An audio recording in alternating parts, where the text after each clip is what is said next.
Voilà. Gloire à Dieu. Voilà, on est vraiment heureux de vous retrouver. Ben, on était déjà là dimanche dernier, mais c'est toujours une grande joie de revoir nos frères et sœurs.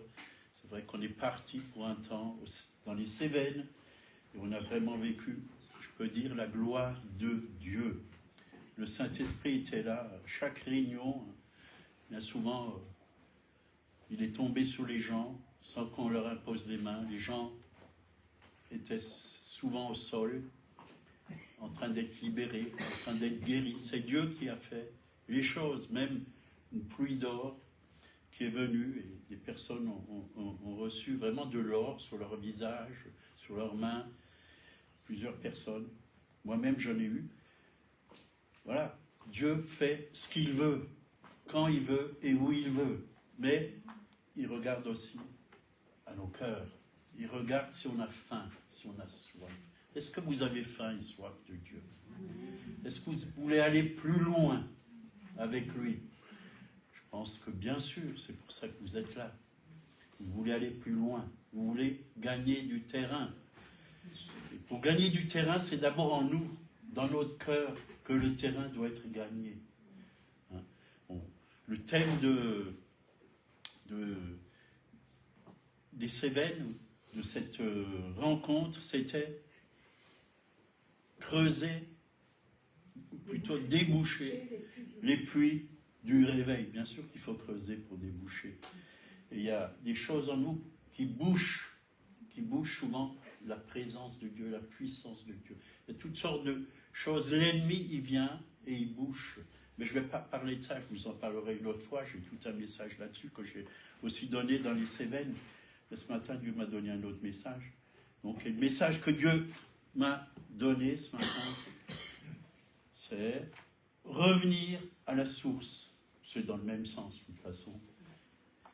Revenir à la source.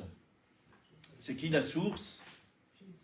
Jésus, le Père, le Saint-Esprit. C'est la source. Et j'ai pris plusieurs passages dans la Bible qui parlent de cette source. On va commencer par Proverbe 4, versets 20 à 23. Mon fils, mais moi j'ajoute ma fille, parce que c'est pour tout le monde, sois attentif à mes paroles, prête l'oreille à mes discours, qu'ils ne s'éloignent pas de tes yeux. Garde-les dans le fond de ton cœur, car c'est la vie pour ceux qui les trouvent, c'est la santé pour tout leur corps. Garde ton cœur plus que toute autre chose, car de lui viennent les sources de la vie. Vous voyez, le cœur plus que... On s'intéresse à nos cœurs. Parce que bien souvent, on veut changer le monde, mais c'est nos cœurs qui ont besoin d'être changés. Et au fur et à mesure où nos cœurs sont changés, les choses autour de nous vont changer. Parce que nous allons voir comme Dieu voit. Nous allons penser comme Dieu pense. Nous allons parler et agir comme Dieu agit. Et c'est important, oui, comme on vient de le lire, mon fils ou ma fille, sois attentif à mes paroles. Est-ce que nous donnons une grande valeur à la parole de Dieu? Est-ce que nous la gardons dans nos cœurs? Oui, j'ai souvent apporté ce message, comme David l'a dit, on l'a encore entendu ce matin, on l'a entendu hier. Je serre ta parole dans mon cœur. C'est quand on serre quelqu'un contre notre cœur. Ça veut dire qu'on l'aime. Comme moi, je serre ma femme contre mon cœur. C'est que je l'aime. Alors, est-ce que nous aimons la parole de Dieu? Dieu et sa parole sont unis. Ils ne font qu'un. L'esprit et la parole sont un. L'esprit se manifeste avec la parole de Dieu. On a besoin des deux. Et on a vraiment besoin de la parole de Dieu. Elle doit être pour nous quelque chose de précieux ou précieuse. Elle doit être précieuse. Sois attentif. On est souvent attentif à plein de choses, Mais la parole de Dieu, on ne fait pas attention. On est attentif. Ah tiens, qu'est-ce qui se passe de nouveau dans ce monde? Et hop là, on ouvre la radio et on écoute toutes les informations. On veut savoir, on est curieux, on veut savoir ce qui se passe. Mais ouvrons la parole de Dieu et Dieu va vous parler. Vous allez avoir plus que des paroles de ce monde. Je ne dis pas qu'il ne faut pas écouter les informations, mais il faut écouter plus la parole de Dieu. C'est elle qui doit être l'autorité de notre vie. C'est elle qui a priorité dans notre vie. Et c'est la parole de Dieu qui est la vérité. Bien souvent, les informations, ils ont été rachetés par des hommes qui ont beaucoup d'argent et on fait passer un peu n'importe quoi. On fait passer des idées, on fait passer des idées politiques, des messages qui sont vraiment pour prendre le pouvoir, pour manipuler le monde. Mais Dieu, au travers de sa parole, ne nous manipule pas. Il nous enseigne pour notre bien. Il nous conduit. Ta parole est une lampe à mes pieds et une lumière sur mon sentier. Il nous éclaire. C'est pour notre bien. Tout ce que Dieu fait, c'est pour notre bien. Il nous aime et il veut de bonnes choses pour ses enfants. Parce que, c'est vrai, si on n'est pas attentif, on va se faire influencer par d'autres paroles. Et ce monde, il a beaucoup de paroles. La télé, il y a beaucoup de paroles qui sortent de la télé, qui ne sont pas à la gloire de Dieu. Sur les panneaux publicitaires, il y a des messages qui nous sont communiqués, qui vont nous influencer. D'un coup, vous allez au magasin, puis vous achetez quelque chose, et vous vous dites, mais pourquoi j'ai acheté ça? J'en avais même pas besoin. Et combien de personnes, j'ai entendu, ils ont acheté plein de chaussures, plein de chemises, ils les ont jamais mis, en fin de compte. Parce qu'ils ont été influencés. Des placards avec des choses tout neufs. Une femme, même ici à Colmar, au manège à bijoux, elle a acheté plein de bijoux. Parce qu'elle aime les bijoux, mais elle les mettait peut-être une fois ou deux, et après, elle avait tout un tas de bijoux là, chez elle. Elle ne savait pas quoi en faire, quoi. Voilà, on se laisse influencer par toutes sortes de choses qui ne sont pas à la loi de Dieu. On se laisse influencer par des paroles d'incrédulité, par le doute, et après il y a la peur qui se manifeste dans notre vie. Et c'est vrai que les paroles, ou par des frères ou des sœurs, ou de la famille, des personnes qui vont te dire, de toute façon, toi, tu n'y arriveras jamais. Tu t'en sortiras jamais. Tu as une maladie, et cette maladie, elle tue. Elle va t'emmener à la mort. Et bien sûr qu'il ne faut surtout pas croire à ces choses. Moi, un jour, on m'a dit, et j'étais avec des chrétiens, c'est un groupe de chrétiens, on mangeait ensemble tous les midis. Je travaillais dans un endroit où, voilà, ils imprimaient la Bible et distribuaient la Bible, quoi. Et quelqu'un m'a dit, de toute façon, toi, tu ne seras jamais pasteur. Alors j'ai écouté cette personne, j'ai dit, Dieu fera de moi ce qu'il a envie, même si les gens ne croient pas ce que Dieu veut que je sois. Dieu, il sait ce que je dois être, et il fera ce qu'il veut de moi. Il m'a dit, tu n'es pas instruit, tu n'as pas un vocabulaire très savant, tu es limité, mais Dieu est illimité. C'est ça qu'il faut voir. Dieu peut choisir un clochard et le transformer totalement et l'élever comme un serviteur qui va gagner des milliers d'âmes. Rien n'est impossible à Dieu. Et Dieu, il confond la sagesse des sages et l'intelligence des intelligents. Il choisit qui il veut. Et nous, on n'a rien à dire sur l'œuvre de Dieu. Dieu, il fait son œuvre comme lui, il a décidé de le faire. Et c'est vrai qu'il est écrit dans Romains 10, verset 17, « Ainsi la foi vient de ce qu'on entend, et ce qu'on entend vient de la parole de Christ. » Alors, qu'est-ce que vous entendez chaque jour? Veillez à ce que vous entendez. Il y a des choses que vous entendez qu'il ne faut pas accepter, il faut les mettre sous le sang de Jésus. Il y a d'autres choses qui sont vraiment de la parole de Dieu que nous devons accepter et qui vont transformer nos vies, qui vont nous révéler vraiment le chemin que Jésus a pour chacun d'entre nous. La foi vient de ce qu'on entend. Donc on entend avec les oreilles, pas seulement physiques, oui, physique, on entend avec nos oreilles physiques, mais aussi les oreilles du cœur. Qu'est-ce qu'on laisse rentrer dans notre cœur? Des choses qui vont nous propulser en avant, qui nous élèvent, ou des choses qui nous rabaissent, qui vont vraiment nous rendre incapables de faire quoi que ce soit. Qu'est-ce qu'on entend? Et moi j'aime Job, qui dit, Job 3, versets 23 et 25 et 26, oui, Job, il a réalisé, et il a dit, ce que je crains, c'est ce qui m'arrive. C'est ce qui m'arrive. Ce que je crains, c'est ce qui m'arrive. Ce que je redoute, c'est ce qui m'atteint.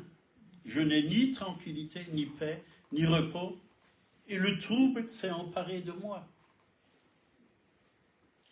Combien j'entends parfois des gens dire, en automne, ah, c'est le temps des grippes. Et ils commencent à tousser ou à éternuer. Ah, je vais attraper la grippe. Je vais attraper la grippe. La grippe a commencé à me toucher. Je vais attraper la grippe. Mais si la grippe, elle passe et tu l'attrapes, tu vas l'avoir. Ne laisse surtout pas la grippe te toucher. Si elle est là, laisse-la passer. Elle n'a rien à faire dans ta vie. Tu es le temple du Saint-Esprit. Et proclame la vie. Ne proclame pas que je vais attraper la grippe. Parce que quand vous dites ça, c'est comme l'hélicoptère de l'atterrissage qui vient sur vous pour vous donner, pour vous emmener cette grippe. Ou alors, je suis en train de devenir fou ou folle. Ne prononcez pas des paroles de ce genre. Moi, j'entends même parmi les chrétiens ce genre de paroles. Je suis en train de devenir fou. Je suis en train... Cette personne, elle est en train de me rendre malade. On entend ça aussi. Mais personne ne peut te rendre malade. Ne crois pas ces choses. Je suis en train d'attraper une dépression. Proclame, je suis en train d'être en pleine forme. Moi, quand je me lève le matin, c'est ce que je dis. Même si j'ai des douleurs à mon corps ou quoi que ce soit, je dis, Seigneur, avec toi, je suis en pleine forme. Tout va bien. Tout va bien. Que toutes les douleurs, s'il y en a dans mon corps, qu'elles me quittent. Tout va bien. Je suis ton fils, je suis ton temple, et le temple de Dieu est saint. Et je refuse tout ce qui n'est pas la gloire de Dieu dans ma vie. Tu m'as donné autorité sur toute chose. Quand tu as créé l'homme, Adam et Ève, tu lui as dit, domine. Alors, si tu as des douleurs sur ton corps, il y a ton corps, maintenant tu quittes, tu t'en vas, tu n'as rien à faire ici, je suis le temple de Dieu. Je pense qu'il faut avoir cette foi. Si on n'a pas cette foi, rien ne va se passer. Si on se plaint, si on court toujours dans la boîte à médicaments, ça ne va pas changer grand-chose. On va plutôt devenir encore intoxiqué par les médicaments, quoi. À force d'en prendre, ça va nous rendre malades. Et en disant ça, je vais attraper la grippe, je vais attraper la dépression, on annonce une malédiction sur nous, en fin de compte. Des paroles de malédiction sur nous. Non, Seigneur, je vais attraper tes promesses aujourd'hui. Je veux prendre tout ce qui est dans ta parole, je vais le proclamer. Je vais le proclamer. Et c'est important de proclamer la parole de Dieu. Et Job, il était dans un drôle d'état. Mais quand il a compris ça, il est sorti de cet état. Et qu'est-ce qu'il a fait? Il a eu la guérison, il a eu la bénédiction, Dieu l'a béni, Dieu l'a restauré, et il a réussi dans sa vie. Alors si vous voulez réussir, tout se trouve là-dedans. Là-dedans. dans la parole de Dieu. Elle est encore valable aujourd'hui. Si vous croyez, elle est encore valable aujourd'hui. Comme je disais hier, parfois on dit cette parole-là n'est plus pour aujourd'hui, celle-là n'est plus pour aujourd'hui, c'était pour les Hébreux, ça c'était pour la première Église, les miracles c'était pour la première Église. En fin de compte, il ne reste plus que la couverture qui est pour aujourd'hui de la Bible. Maintenant, toute la parole de Dieu est oui et amen. Oui et amen. Elle est pour nous. Proverbe 6, verset 1. Mon fils, si tu as cautionné ton prochain, si tu t'es engagé par autrui, si tu es enlacé par les paroles de ta bouche, beaucoup de gens sont enlacés par les paroles de leur bouche, si tu es pris par les paroles de ta bouche, fais donc ceci, mon fils, dégage-toi, puisque tu es tombé au pouvoir de ton prochain. Va, prosterne-toi, toi, et fais des instances. Ne donne ni sommeil à tes yeux, ni assoupissement à tes paupières. Dégage-toi comme la gazelle de la main du chasseur, comme l'oiseau de la main de l'oiseleur. Donc, il y a des choses, il faut s'en dégager. Il ne faut pas vivre avec certaines choses. Qu'est-ce que nous dit la parole de Dieu? Romains 13, verset 8. Ne devez rien à personne, si ce n'est de vous aimer les uns les autres. Car celui qui aime les autres a accompli la loi. Celui qui aime les autres a accompli la loi. Voyez? Il ne doit rien. La seule chose qu'on doit, c'est aimer l'autre prochain. Aimez-vous les uns les autres comme je vous ai aimé. Alors si vous faites ça, vous n'avez rien à vous reprocher. Vous vous dégagez de tout ce qui n'est pas à la gloire de Dieu. Il y a des paroles qu'on ne doit pas prononcer sur les autres. On ne doit que prononcer des paroles de bénédiction, d'encouragement. Et même si on doit reprendre quelqu'un, que le Seigneur nous demande de reprendre quelqu'un, c'est toujours dans l'amour, avec douceur et avec amour. On ne doit pas juger la personne, c'est pour son bien. Pour son bien. Parce que Dieu est amour avant tout. Dieu est amour avant tout. Et s'il y a quelque chose qui ne va pas dans la vie de ton prochain, peut-être qu'il y a aussi quelque chose qui n'allait pas dans ta vie, et tu as bien été content qu'on vienne te dire, il y a ça et ça, ça ne va pas dans ta vie. Dégage-toi de toutes ces choses. Renonce à ces choses. Lâche prise. Attache-toi à Dieu. Et tu auras la paix. Tu auras la paix. C'est vrai. Il y a des choses, nous devons fuir. Il y a des personnes, nous devons les fuir. Ne pas rester avec eux. Ils sont toxiques. Ils vont vous influencer en mal. Il y en a qui se réjouissent de vous voir couler. Vous savez, l'ennemi, il aimerait que vous puissiez couler, que vous allez mal, que vous êtes découragé, désespéré. Combien de fois l'ennemi, il vient, et je l'entends, bien souvent, je l'entends, et il me dit des choses, mais je lui dis, tu es vaincu. Tu n'as rien à me dire, c'est Dieu qui me dit ce qu'il a à me dire au travers de sa parole. Et je ne vais pas me décourager, bien au contraire. Je vais aller encore plus loin. Je vais prier même encore plus. Je vais lire encore plus la parole de Dieu. Je vais approfondir encore plus les messages de Dieu. Et ça, l'ennemi, c'est lui qui va être découragé et il va fuir, loin de vous. Il faut lui résister. Il faut être ferme. Comme je disais à une sœur, si vous avez un problème, il faut le partager. On est un corps, on est des frères et sœurs. Il ne faut pas tout garder pour vous. Parce que si vous gardez tout pour vous, un jour vous allez craquer. Vous allez craquer.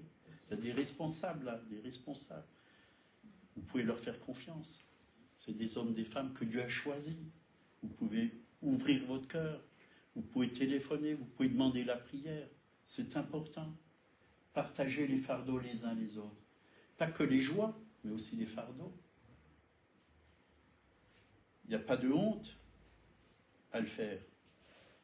Moi, il y a des moments où le Seigneur me disait, va voir tel et tel frère. Je me rappelle, j'étais jeune converti, je n'étais pas encore très, très affermi dans la foi. Le Seigneur me disait, va voir tel et tel frère qui a 50 ans de conversion et ouvre-lui ton cœur, mets tout sur la table. Puis je l'ai fait. Et quand je suis ressorti, j'étais léger comme une plume. J'allais beaucoup mieux. Ne pas garder tout sur nous. Parce que dans la vie, tout ne va pas aller comme sur des roulettes. On a un ennemi. On a un ennemi. Et cet ennemi, il veut nous combattre. Il veut nous mettre KO. Mais c'est à nous de le mettre KO. Quand il vient avec le mensonge. Parce que tout ce qu'il nous dit, c'est que du mensonge, en fin de compte.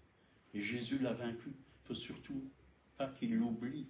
Il faut lui rappeler. Tu as été vaincu il y a 2000 ans à la croix de Golgotha. Tu es sous mes pieds. Amen. Amen. Romains 13, verset 8. Enfin, on vient de le lire, oui. Ne devez rien à personne, si ce n'est de vous aimer les uns les autres, car celui qui aime les autres accomplit la loi. Jean 4, 14. Quiconque boit de cette eau aura encore soif. Et c'est vrai, on peut boire de l'eau et de l'eau. Pour notre corps, c'est bon, on a besoin d'eau, surtout quand il fait chaud, hein, dans les Cévennes, ou quand on était dans la plaine, ça montait à 42. Il faisait chaud, on avait besoin de boire beaucoup d'eau. Mais pour notre âme, pour notre être intérieur, désaltérer notre être intérieur.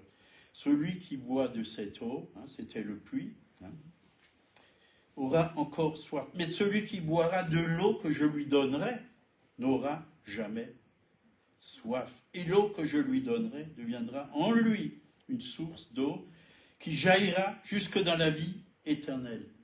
De l'eau qui jaillit tout le temps. Tout le temps. C'est ce que Dieu veut. Que votre source puisse couler. Tout le temps. Tout le temps. Tout le temps.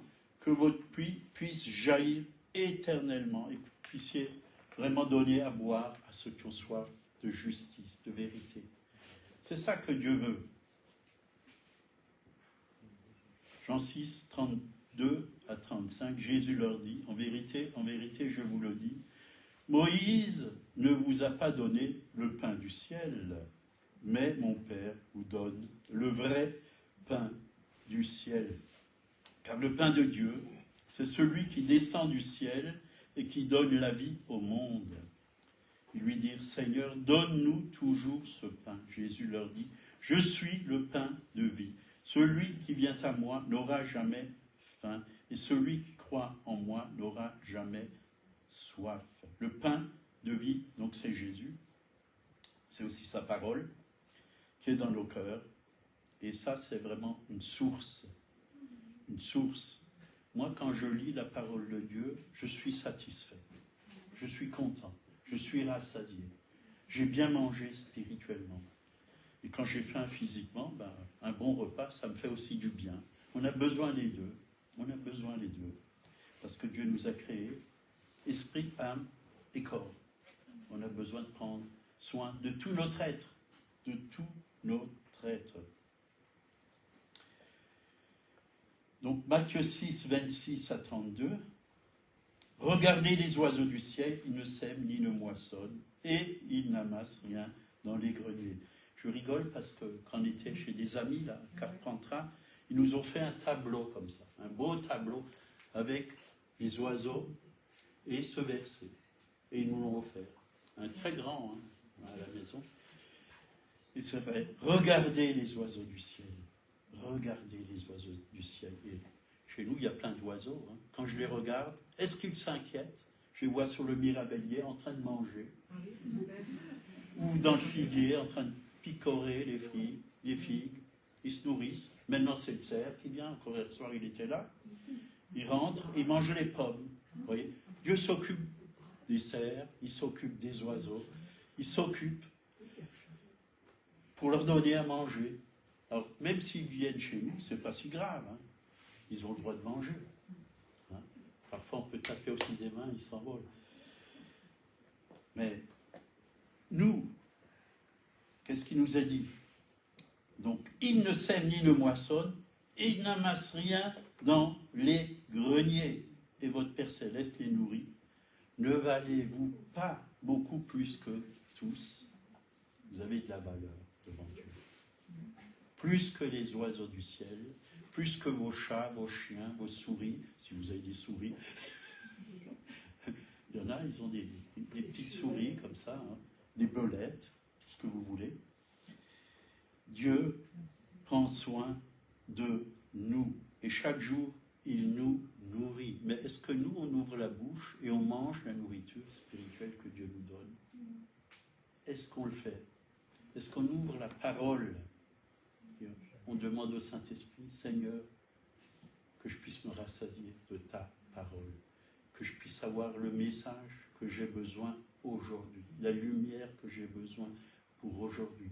En général, c'est le matin qu'on le fait. Le matin. Parce que c'est le matin où on va rencontrer des difficultés. Moi, quand j'avais mon entreprise, c'est dans la journée que j'avais à résoudre certains problèmes. Mais le matin, dès le matin, le Seigneur me donnait la sagesse, ouvrait mon intelligence. Il me donnait même des solutions pour faire tel et tel travaux. Même parfois des choses qui étaient difficiles, je n'avais pas les solutions. Je disais, Seigneur, toi qui as la solution. Et Dieu donne la solution. Et quand on écoute Dieu, ça se passe bien. Ça se passe bien. Quand on veut faire par nous-mêmes, par nos propres forces, souvent, ce n'est pas aussi bien fait. Ça ne se passe pas toujours très bien. Donc, ne valez-vous pas plus que... Qui de vous, par ses inquiétudes? Alors, ça sert à quoi, l'inquiétude? À rien du tout. Ça ne vous apporte rien. Ça vous ronge. Ça vous empêche de dormir comme il faut. Vous allez tourner dans votre lit, d'un côté, de l'autre. Vous n'arrivez pas à bien dormir, une fois sur le dos, une fois sur le ventre, une fois du côté, une fois de l'autre. Et ça rumine dans votre tête, dans vos pensées. Tous les problèmes passent. Là. Remettez tout ça au Seigneur. Il s'en occupe. Déchargez-vous sur lui de tous vos soucis. Il prendra soin de vous. Qui de vous, par ses inquiétudes, peut ajouter une coudée à la durée de sa vie? Et pourquoi s'inquiéter au sujet du vêtement? Considérez comme croissent les lys des champs, il ne travaille ni ne file. Cependant, je vous dis que Salomon même, dans toute sa gloire, n'a pas été vêtu comme l'un d'eux. Si Dieu revêt ainsi l'herbe des champs, qui existe aujourd'hui et qui demain sera jeté au four, ne vous vêtira-t-il pas à plus forte raison, gens de peu de foi? Ne vous inquiétez donc point et ne dites pas que mangerons-nous, que boirons-nous, de quoi serons-nous vêtus, car toutes ces choses, ce sont les païens qui les recherchent. C'est vrai qu'il ne faut pas s'inquiéter. Quand je suis venu au Seigneur, j'avais rien. Je n'avais même pas un centime dans ma poche. Si j'avais encore un briquet pour allumer mes cigarettes, mais comme j'ai arrêté de fumer, j'ai jeté ce briquet et j'avais un couteau encore. Celui-là, je l'ai gardé parce que ça peut toujours servir à faire plein de choses. Un couteau, c'est utile. Mais je ne me suis pas inquiété. Dieu m'a tout donné. Et quand Dieu m'a appelé, j'étais à Guebwiller pour aller à Chalon-sur-Saône, à la porte ouverte. Je n'avais pas de sous. Il m'a dit, tu vas faire une formation pendant 2 ans. J'ai dit, oui Seigneur, je vais le faire. Je suis allé voir le pasteur, je lui ai dit, je vais faire une formation. Dieu m'a appelé faire une formation. Il m'a dit, n'y va pas, parce qu'ils ont une fausse doctrine, ils croient au baptême du Saint-Esprit, en parler en langue. N'y va pas. Et je lui ai dit, écoutez, Dieu m'a dit d'y aller, et c'est là ma place. Moi, je crois au baptême du Saint-Esprit. Je crois aux dons spirituels, je crois à toutes ces choses. Et la meilleure, c'est que quand je revenais le week-end, il me donnait une enveloppe. Parfois, il y avait pas mal d'argent dedans. Ce pasteur me bénissait. Voilà, Dieu avait transformé sa façon de penser. Et je manquais de rien. Financièrement, je n'ai rien manqué. Les 2 ans que j'étais là-bas, j'ai été béni financièrement. j'avais besoin d'habits. Je recevais des habits tout neufs parfois. Et ils étaient vraiment, ils m'allaient parfaitement. Et après, quand je suis revenu, pareil. Je dis, Seigneur, j'ai besoin de vestes. Il y a une dame qui est venue. Elle m'a dit, mon père est décédé, il a plein de belles vestes. Là. Et j'ai pensé à toi parce que je vois que tu es à peu près la même taille. D'ailleurs, j'en ai une là, que j'emmène de temps à autre. C'était des belles vestes. Hein. Et elle m'a dit, bah, essaye. Elle m'a donné plusieurs vestes. Impeccables. Je les ai toujours. Dieu, il sait ce dont nous avons besoin. Il sait ce dont nous avons besoin. On n'a pas à s'inquiéter ni du manger, ni du boire, ni des vêtements. Ça, c'est les païens qui recherchent ces choses. On n'est plus des païens. On sait qu'on a un Père dans le ciel qui s'occupe de nous. Il nous donnera de bonnes choses. Il s'occupe de nous, mais il a aussi dit cherchez d'abord le royaume et la justice de Dieu et toutes choses vous seront données par-dessus.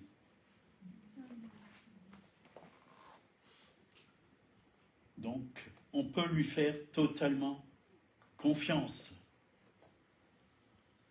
Le lendemain prendra soin de lui-même. Et c'est vrai, le lendemain, quand on se réveille, le Saint-Esprit l'a déjà tout préparé, le Seigneur a déjà tout préparé, il a déjà préparé le chemin pour nous. Il suffit de se mettre en connexion avec lui quand vous vous levez et tout va s'ouvrir, tout va se mettre en place. Dieu installe toutes choses. Vous n'avez pas à vous inquiéter. Chaque jour suffit sa peine. Chaque jour. Donc, pourquoi nous inquiéter? Dieu est notre source. Le problème, c'est que on veut parfois que ce soit les autres notre source. Que ce soit les autres. C'est les autres qui doivent nous bénir.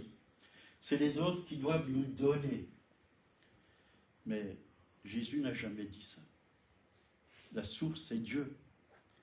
Par exemple, vous travaillez dans une entreprise, Dieu va se servir de votre patron pour vous donner du travail, pour que vous ayez un salaire, mais la source, ce n'est pas votre patron, c'est Dieu. C'est Dieu. Moi, je sais que j'avais des ouvriers, hein, j'avais jusqu'à 8 ouvriers, mais je n'étais pas leur source. La source, c'était Dieu. Et si j'avais embauché des personnes, c'est pour qu'ils puissent avoir un salaire, qu'ils puissent nourrir leur famille, qu'ils puissent avoir un travail. Mais la source, c'est Dieu. Admettons que vous perdez votre travail. Vous êtes dans une entreprise, votre patron met les clés sous le paillasson, comme on dit. Ben, Dieu est toujours là. Vous n'avez pas à vous inquiéter. C'est que Dieu, il a un autre plan pour vous. Il a quelque chose pour vous. Il ne va pas vous abandonner. Il continue à vous bénir. Il continue à pourvoir à vos besoins. Il vous aime encore. Parce que, comme l'a dit Jésus, on a du prix à ses yeux. Nous avons de la valeur. On vaut plus que les oiseaux du ciel. Et c'est vrai, Dieu fait bien les choses. Et on peut vraiment lui faire totalement confiance. Psaume 23, verset 1, a dit l'Éternel. David a dit, l'Éternel est mon berger. Je ne manquerai de rien. L'Éternel est mon berger. Et cette parole, je l'ai souvent répétée quand j'avais rien. Je disais, Seigneur, tu es mon berger. J'avais besoin de sous, je disais, tu es mon banquier. Tu es mon banquier. J'avais mal aux dents, je lui disais, tu es mon dentiste. Tu viens soulager ma douleur. J'avais des douleurs, bah, tu es mon médecin. Tu es mon médecin. Et ainsi de suite. Il est là. Il est la source. Je ne manquerai de rien. De rien. La source coule toujours. La bénédiction coule toujours si tu es en communion avec Dieu. Si tu obéis à la voix de l'Éternel, ton Dieu. Tu ne seras pas la queue, tu seras la tête. Tu réussiras dans tout ce que tu entreprendras. Si tu médites la parole, Josué 1, l'Éternel a dit à Josué, médite la parole jour et nuit. Ne te détourne ni à droite ni à gauche, afin que tu puisses réussir dans toutes tes entreprises, afin que tu aies du succès. Dieu veut vraiment qu'on puisse réussir.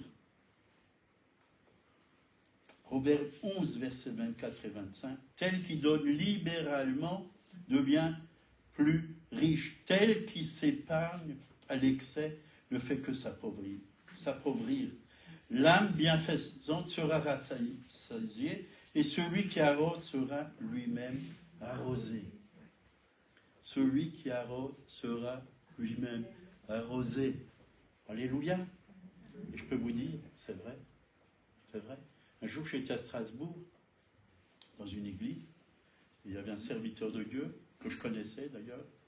J'ai dit, bah tiens, ça fait un moment que je ne l'ai pas vu, je vais écouter son message. Il faisait juste un week-end à Strasbourg. Je suis allé là-bas.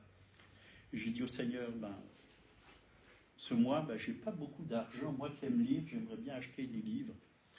Et je vais, et pendant la prédication, il sort de l'argent devant tout le monde et il me le donne. Il dit, Seigneur, maman, je dois te donner ça. Et j'ai dit, Seigneur, je n'ai rien demandé à qui que ce soit. Et j'ai pu acheter les livres que je voulais acheter. Vous voyez, parce que Dieu lui a montré. Il écoutait le Saint-Esprit.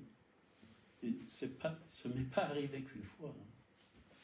Quand j'étais à l'école biblique, j'ai dit au Seigneur, j'ai plus de sous, c'est vrai, mais toi t'en as. Qu'aujourd'hui, je puisse avoir telle et telle somme d'argent. Et c'était un dimanche matin, je vais à l'église, il y avait une femme belge qui est venue, elle m'a dit, le Seigneur m'a montré de vous donner cette enveloppe. Il y a de l'argent pour vous. Bien sûr, c'était de l'argent belge. Il fallait que j'aille le changer. Mais c'est ce que j'avais besoin. Voyez. Dieu nous entend parfaitement. On n'a pas à s'inquiéter de quoi que ce soit. On n'a pas à mendier à nos frères ou à nos sœurs. On doit demander à notre père. Un enfant, il veut quelque chose, il demande à son père ou à sa mère. Et si c'est bon pour lui, il va le recevoir. Si c'est pas bon pour lui, il ne va pas le recevoir. Si un enfant de 6 ans demande une grande voiture, une Mercedes à son père, il va lui dire, non, tu n'es pas capable de la conduire. Il sait, Dieu sait ce qu'on a besoin. Donc, épargner à l'excès,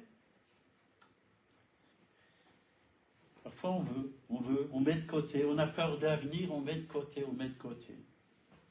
C'est pas bon. Parfois, le Seigneur, il dit, donne. Et Reinhard Bunke, il a dit au Seigneur, chaque fois que je fais une mission, c'est vrai, les corbeilles sont bien remplies quand je fais la mission, mais quand je pars, elles sont de nouveau vides. Pourquoi elles sont de nouveau vides? Parce qu'il a dépensé pour la mission tout l'argent que Dieu lui a donné pour faire cette mission. Le Seigneur lui a dit, elles sont vides pour que je puisse tout à nouveau les remplir. Parce que je suis la source.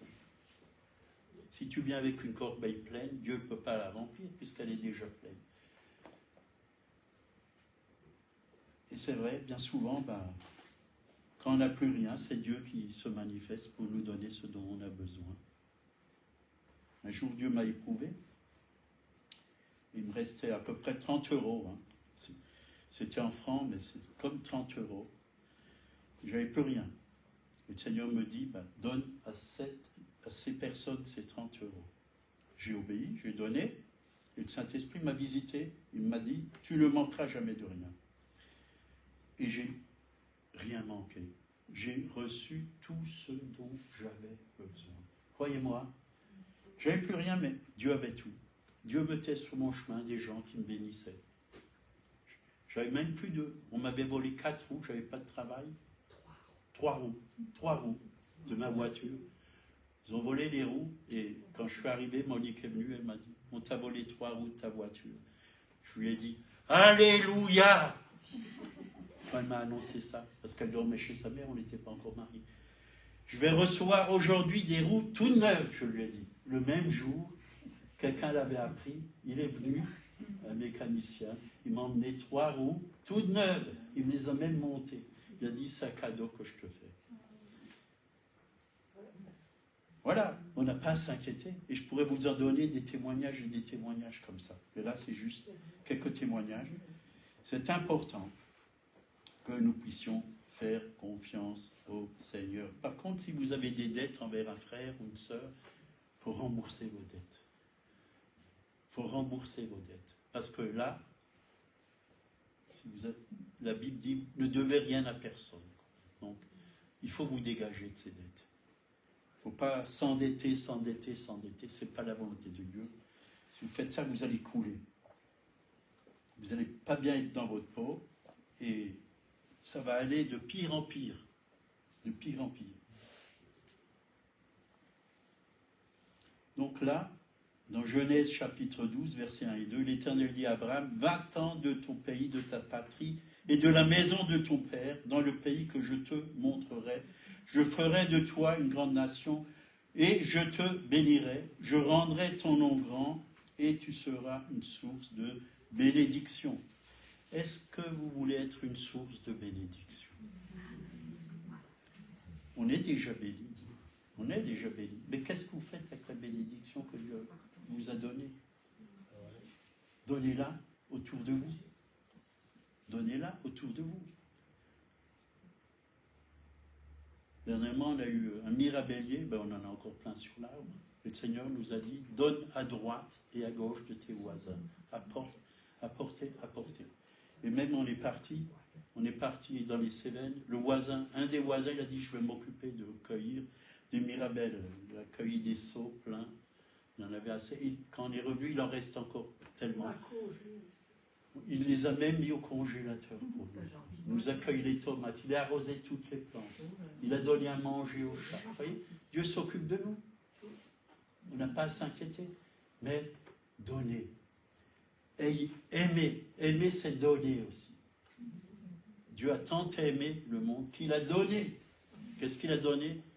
Son Fils. Donner son Fils. Donner. Il y a des gens qui ont besoin du Fils de Dieu, de connaître Jésus-Christ autour de vous.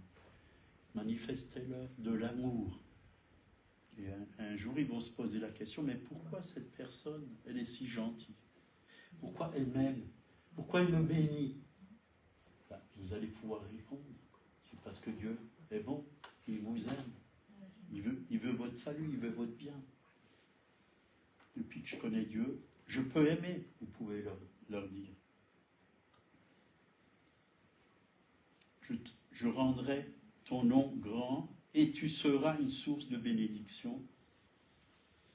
Est-ce que tu es une source de bénédiction pour ta famille, ton entreprise, ton village, ta ville, ton église? Est-ce que tu es une source de bénédiction?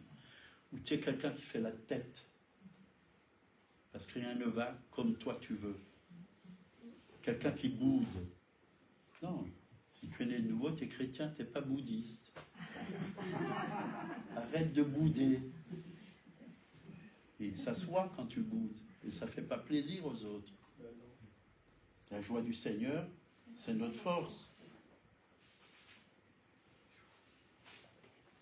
Psaume 36, versets 9 et 10. Il se rassasie de l'abondance de ta maison, et tu les abreuves au torrent de tes délices. Car auprès de toi est la source de la vie. Par ta lumière, nous voyons la lumière. Amen. Amen. C'est tellement bon d'être auprès du Seigneur. On est rassasié spirituellement. On est rassasié dans tous les domaines. Dans tous les domaines. Parce que Dieu est la source. Si tu es docile, tu mangeras les meilleurs produits du pays, dit la parole de Dieu. Les meilleurs produits du pays. Et c'est vrai, on a mangé de bonnes choses pendant ce temps où on est parti. De très bonnes choses. Parce que Dieu nous aime, il nous donne de bonnes choses. Alors, on va finir avec un verset que j'aime beaucoup. Psaume 87, verset 7. Et ceux qui chantent, et ceux qui dansent, s'écrient, toutes mes sources sont en toi. Voyez? Est-ce que vous vous écriez aussi? Toutes mes sources sont en toi. En toi. Toutes mes sources. Toutes. C'est important qu'on soit attaché au Seigneur dans tous les domaines de notre vie. Que toutes nos sources puissent être en Jésus-Christ. J'avais donné ce témoignage hier ici et j'avais aussi donné dans les Cévennes. Un jour, j'habitais encore à Guinsbach, puis il y a un monsieur qui passait, là, qu'on connaissait bien, c'était un peintre, il était très gentil, mais il n'était pas né de nouveau. Et un jour, il vient, il me fait, je crois aussi maintenant en Jésus-Christ. Il me fait, Dieu m'a touché. J'étais dans une église parce que ma femme était dépressive et elle est revenue et elle allait mieux. Mais j'ai cru que c'était une secte. Je suis allé voir et quand je suis rentré dans l'église, le Saint-Esprit m'est tombé dessus. Et j'ai vu que ce n'était pas une secte. J'ai rencontré Jésus et ma vie a totalement changé. Mais j'ai un problème. Dans la montagne, là, juste au-dessus du village, j'ai des chevaux, j'ai des moutons, j'ai des canards, des cochons, des poules. Et je suis allé voir un sourcier parce que je cherchais de l'eau. Et il est venu avec, je ne sais pas quoi, des instruments et tout ça, quoi. Et des choses occultes, quoi. Et la source, oui, il a trouvé de l'eau, la source a coulé, mais pas longtemps. Et maintenant, il m'a dit, c'est plus que des... Il avait un tuyau avec une baignoire, c'est plus que quelques gouttes. Et si ça continue, il faut que j'abandonne tout. Je peux plus accueillir tous ces chevaux, les gens qui mettent en pension les chevaux, là-bas, je ne peux plus leur donner à boire, il n'y a plus rien, quoi. Alors, je lui ai dit, si tu as pris un sourcier, tu as fait une faute, parce que ce n'est pas la source de Dieu. C'est une autre source. Il faut qu'on aille sur place, se repentir, demander pardon. C'est ce qu'on a fait, on est monté, il m'a montré la source. Et on a demandé pardon, et on a brisé vraiment ce que l'ennemi a fait dans ce lieu. On a demandé à la source de recouler. Et puis la source, elle a commencé à recouler. Et nous, on a vu cette source recouler, mais vraiment, c'était par des gouttes, ça coulait et bien. Et quelques années après, je l'ai vu, il m'a dit, écoute, depuis, la source, elle coule toujours. Parce que Dieu l'a fait couler. Et l'eau, il m'a dit, je l'ai fait analyser, elle est même bonne à boire. Elle est bonne à boire. J'ai dit, gloire à Dieu. Et encore aujourd'hui, la source, elle coule. Parce que parfois, je vais faire une petite promenade là-haut, je vois que la source coule toujours. Alors, attention, que toutes nos sources puissent être en Jésus-Christ, dans sa parole. Que ce soit le Saint-Esprit, vraiment, qui puisse couler, se manifester. C'est important que notre source, ça ne doit pas être le yoga, ça ne doit pas être la voyance, aller chez un voyant, ça ne doit pas être des choses occultes, diaboliques. Toutes nos sources doivent être en Jésus-Christ. Toutes nos sources sont en toi. Et là, ça va couler tout le temps, tout le temps. Ça va se manifester. La source de notre santé, Jésus. La source de nos finances, Jésus. La source de nos pensées, Jésus. La source de notre langage, Jésus. Nous avons la pensée de Christ, dit la parole de Dieu. Que vraiment notre source soit en Jésus-Christ. Et vous allez voir que ça va bien fonctionner. Bien fonctionner. On s'attache souvent à toutes sortes de choses ici-bas sur la terre qui ne sont pas de Dieu et il faut abandonner tout ça. Il faut que la source coule. La source que Dieu a mis en nous, le puits qu'il y a au fond de nous-mêmes, doit de nouveau jaillir, enlever toutes les saletés, demander pardon.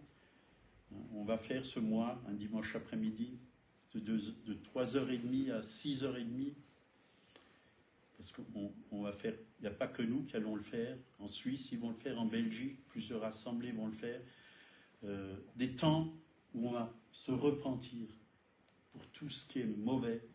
Si mon peuple qui est invoqué mon nom, s'humilie, prie, cherche la face.